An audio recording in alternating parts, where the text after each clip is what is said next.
Here I have the WELOV Air Purifier. This is the H13 model. I'm going to go ahead and show you all the features that it has. I'm actually going to show you a video of me unboxing it and how simple this is to use, and I absolutely love how quiet this is.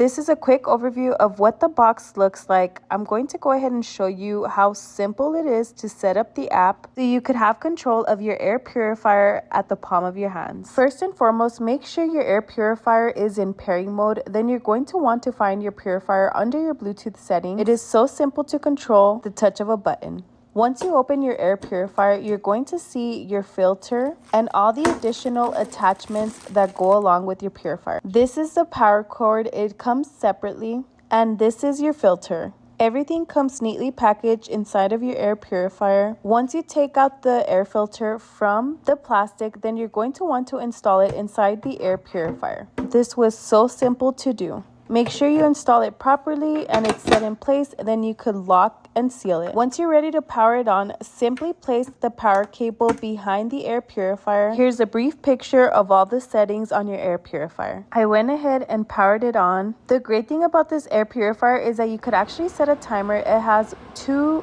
4, 6, and 8 hour setting, and it also has a sleep mode. You are able to gently tap on the middle, and this will change the speed of the air purifier. Really enjoyed how quiet this was. It is very lightweight. You are able to transfer from room to room. With a sleek design, it allows the air purifier to integrate naturally into any small space or any large room. Overall, I would definitely recommend.